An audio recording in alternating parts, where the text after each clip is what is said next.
Bismillahirrahmanirrahim. Assalamu alaikum to all the viewers. Hopefully all of you are fine and doing well in your life. Welcome back to this study channel Concept Enhancer. In the last video we had discussed about validity. In today's video we are going to discuss reliability. In this video we will discuss what is reliability and what are the types of it. Definitely we will discuss what are the error of measurement and how to measure reliability of an instrument. पिछली video में validity की बात कर चुके हैं. अगर आपने वो नहीं देखी और आप देखना चाहते हैं तो उसका लिंक डिस्क्रिप्शन में मौजूद है, आप वहां से देख सकते हैं. इस वीडियो में हम देखेंगे रिलायबिलिटी क्या है, उसकी टाइप्स को देखेंगे और आप अपने इंस्ट्रूमेंट की रिलायबिलिटी को कैसे मेजर कर सकते हैं उसको भी हम डिस्कस करेंगे. Before starting you must know that validity and reliability is important to maintain the quality of an instrument. Validity और रिलायबिलिटी आपके टेस्ट की क्वालिटी को मेंटेन करने के लिए बहुत ज्यादा जरूरी है. इंस्ट्रूमेंट डेवलप करते हुए आपने इंस्ट्रूमेंट की रिलायबिलिटी और वैलिडिटी को लाजमी तौर पर मेजर करना है. Let's start. Let's discuss what is the definition of reliability. Reliability is a consistency of your measurement or the degree to which an instrument measures the same way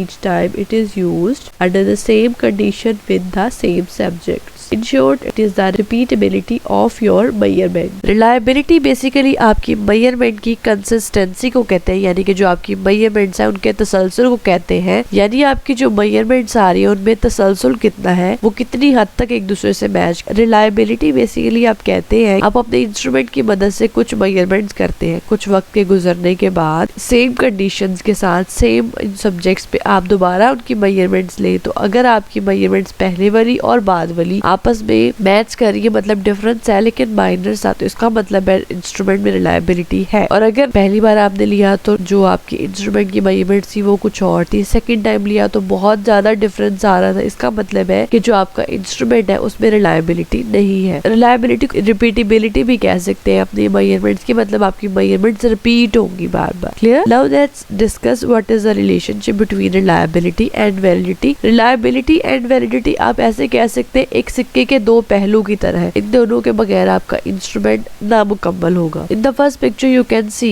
the instrument is reliable but it is not valid. Measurements है वो तो same आ रही है लेकिन जो आपका instrument है वो वैलिड ही नहीं है. वैलिडिटी के बारे में हम डिटेल से पिछली वीडियो में डिस्कशन कर चुके हैं. अगर आप वो देखना चाहते हैं तो उसका लिंक डिस्क्रिप्शन में मौजूद है, आप वहां से देख सकते हैं. In the next picture the test is valid but it is not reliable. Test valid है लेकिन आपकी मेजरमेंट्स बहुत ज्यादा डिफर कर रही है. In the third picture you can see that instrument is neither reliable nor valid. ना ही आपका जो इंस्ट्रूमेंट है वो वैलिड है और ना ही जो आपकी मेजरमेंट्स आ रही है वो रिलायबल है. In the last picture you can see the instrument is both valid and reliable. आपका जो इंस्ट्रूमेंट है एक तो वैलिड भी है, सही सब्जेक्ट्स पे आप अप्लाई करें, जो आप असेस करना चाहते हैं वो भी उससे असेस हो रही है, और दूसरी जो आपकी मेजरमेंट्स आ रही है वो भी रिलायबल है. अगर आपका इंस्ट्रूमेंट रिलायबल और वैलिड होगा तो ही आपकी स्टडी एक हेल्दी स्टडी होगी, अदरवाइज आपकी स्टडी में बहुत सारे फ्लॉज आएंगे. Clear? Now there are some types of reliability. Let's discuss them. First of all is test retest reliability. Test retest reliability is evaluated by giving the same set of questions on two different occasions. If the results are consistent then the measure is said to be reliable. Test retest reliability जैसे कि आपको नाम से ही show हो रहा है, पहले आप टेस्ट लेंगे, कुछ वक्त के गुजरने के बाद सेम कंडीशंस के साथ आप दोबारा टेस्ट लेके टेस्ट रीटेस्ट रिलायबिलिटी आप इस तरीके से मेजर कर सकते हैं. आप एक सर्टेन वक्त पर अपना इंस्ट्रूमेंट से कुछ मेजरमेंट करेंगे, कुछ वक्त के गुजरने के बाद सेम कंडीशंस के अंदर आप वही क्वेश्चन दोबारा अपने पार्टिसिपेंट्स को देंगे. अगर उनके मेजरमेंट दोबारा सेम आए इसका मतलब है उसमें टेस्ट रीटेस्ट रिलायबिलिटी मौजूद है. अगर रिजल्ट्स में बहुत ज्यादा डिफरेंस आ रहा है तो उस इंस्ट्रूमेंट में रिलायबिलिटी मौजूद नहीं है. जो मैक्सिमम डिफरेंस आप दे सकते हैं वो 2 वीक्स का होना चाहिए. Clear? Next is equivalent forms method. इसे आप ऑल्टरनेट फॉर्म रिलायबिलिटी भी कहते हैं. When equivalent form method is used, two different but equivalent forms of an instrument are administered to the same group of individual during the same time period. Equivalence form या फिर alternate form reliability आप इस तरह से major कर सकते हैं. दो आपने डिफरेंट लेकिन इक्विवेलेंट फॉर्म लेनी ली है एक इंस्ट्रूमेंट की और आपने सेम ग्रुप ऑफ इंडिविजुअल्स को उसी टाइम पीरियड के दौरान देने हैं और अगर रिजल्ट्स कंसिस्टेंट आए तो इसका मतलब है उसमें ऑल्टरनेट फॉर्म या इक्विवेलेंट फॉर्म रिलायबिलिटी मौजूद है, अदरवाइज उसमें इक्विवेलेंट फॉर्म या ऑल्टरनेट फॉर्म रिलायबिलिटी लैग कर रही है। Clear? Next is interrater reliability. Interrater reliability refers to the extent to which two or more individuals agree. Interrater reliability का मतलब है कि दो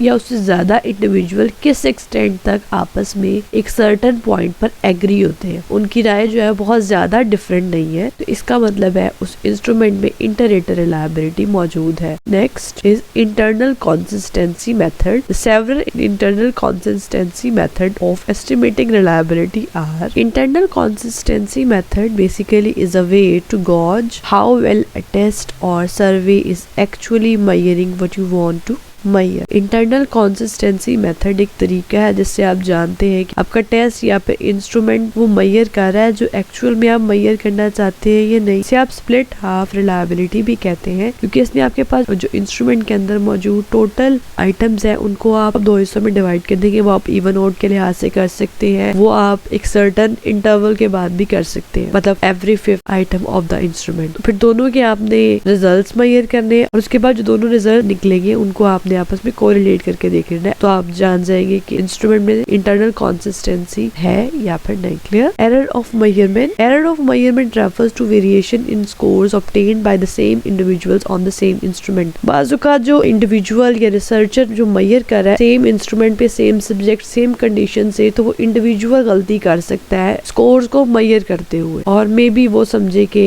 इंस्ट्रूमेंट में मसला है। ऐसा भी पॉसिबल है कि उस पे इंडिविजुअल या रिसर्चर की गलती हो। How to measure reliability. आखिर पे आप देखते हैं कि आप रिलायबिलिटी को कैसे मेजर कर सकते हैं। There are some methods to measure reliability of your instrument. Here we will discuss about Cronbach alpha. Cronbach alpha is a mathematically equivalent to the average of all possible split half estimates, although that's not how we compute. Cronbach alpha आप SPSS से भी निकाल सकते हैं। Cronbach alpha से आप अपने instrument की इंटरनल कंसिस्टेंसी भी मेजर कर सकते हैं। इससे आपको ये पता चलेगा कि वो जो कंस्ट्रक्ट आप मेजर करना चाहते हैं वो मेजर हो रहे हैं या फिर नहीं। अगर आपकी रिलायबिलिटी 0.9 से ज्यादा या उसके इक्वल हो तो इंटरनल कंसिस्टेंसी एक्सीलेंट है। 0.8 से ग्रेटर है लेकिन 0.9 से लेस है तो गुड, और अगर 0.8 से कम है लेकिन 0.7 से ज्यादा है तो दैट मीन्स एक्सेप्टेबल, और अगर 0.7 से कम आ रही है लेकिन 0.6 से ऊपर आ रही है उसका मतलब है क्वेश्चनेबल है, या आपकी कुछ स्टेटमेंट्स कुछ आइटम्स ऐसी हैं जिनको आपको करेक्ट करने की जरूरत है। अगर आपकी रिलायबिलिटी 0.6 से भी कम आ रही है और 0.5 से ग्रेटर है तो इसका ये मतलब है कि आपका जो इंस्ट्रूमेंट है वो पुअर है, उसको इम्प्रूव करने की जरूरत है। अगर 0.5 से भी कम आपकी रिलायबिलिटी आ रही है तो अनएक्सेप्टेबल, इसका मतलब है आपको सारा इंस्ट्रूमेंट दोबारा से बनाने की जरूरत है। Clear? Thank you for watching. Hopefully you learned and liked the video. If you have any kind of question or any suggestion you want to give me, you can give it to me in comment section. For more updates, please subscribe the channel and don't forget to hit the bell icon. Keep watching, keep learning. See you in the next video with new content. Till then, take care of yourself. Allah Hafiz.